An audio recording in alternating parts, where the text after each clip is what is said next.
Hey, Ruthless Church.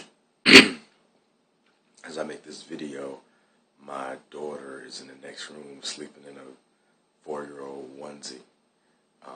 Those footsie pajamas. Not really a onesie, but those footy pajamas. And it's really cute. And as I watch her, see her laying there like that, I feel like I don't really know the words. And if you have children, especially as a kid looks like you a little bit like my kid looks like me, there's this feeling that comes over me that I can't even explain. And sometimes I think, is it fair to her if I make her my reason for being? Probably not, but sometimes I feel that way when I look at her. And then I think about, the families who've lost their children in situations like Sandy Hook or just in any circumstance. And I think, man, how horrible can that be? And then I think of Mary and the biblical story of Jesus, and I think, man, oh man, what kind of feeling did she have?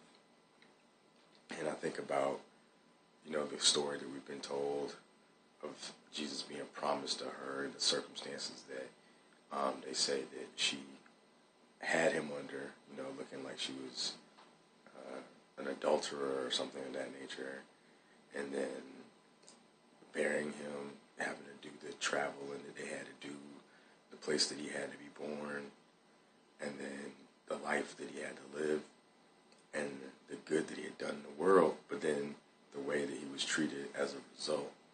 And I think, man, what if she knew the whole time that her son was going to have a destiny like that? Or even when she saw it coming, and, if she had to stick around and be a part of that, how much more would the pain have been on her, even more so on Jesus to some extent?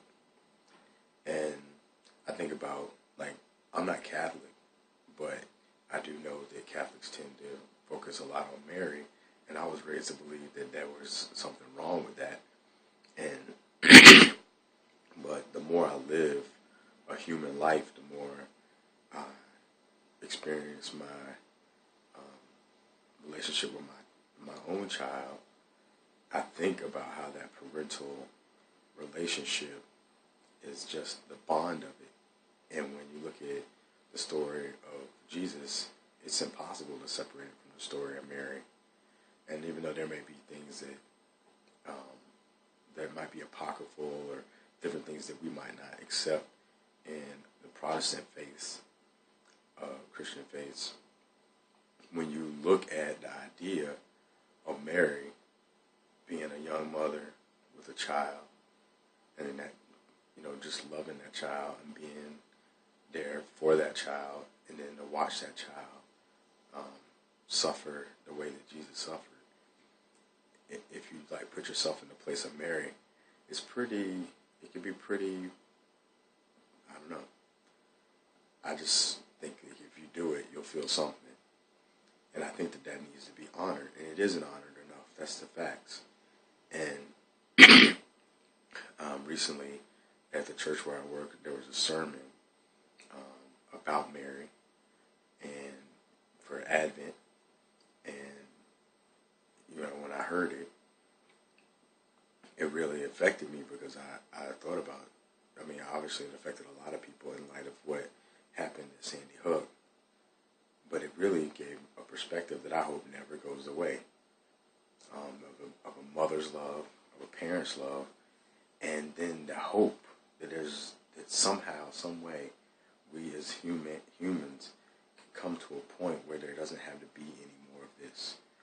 I know when I read that passage where Jesus said, "No more of this," when Peter cut the ear off of the servant who was coming to help out with taking Jesus to his sort of trial thing that they did for him. I think about how Jesus must have been like, man, good Lord, will they ever get it?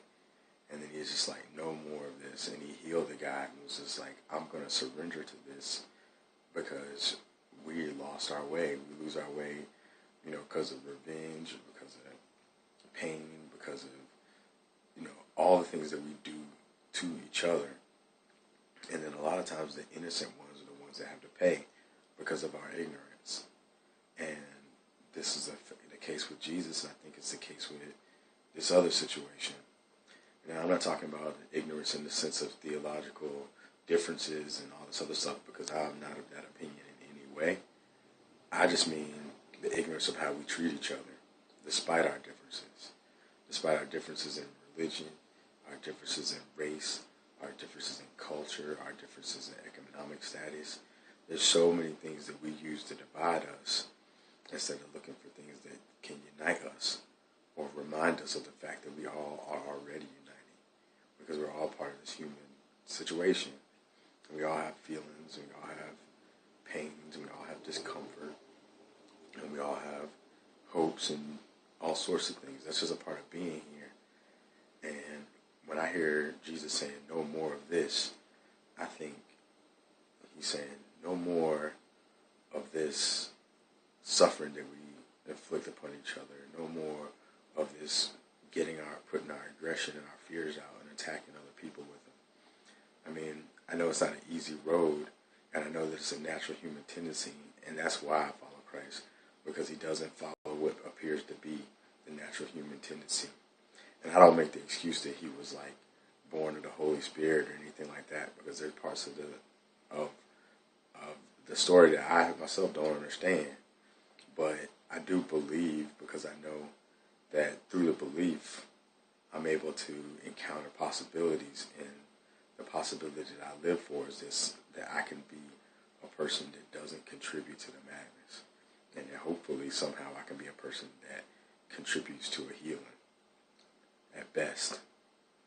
At any rate, I pray that we each find within ourselves that spirit of Mary that knows pain but has faith, and that we also encounter the Spirit of Christ in us, that when we have a chance, we can say no more of this. So, anyway, here's to that.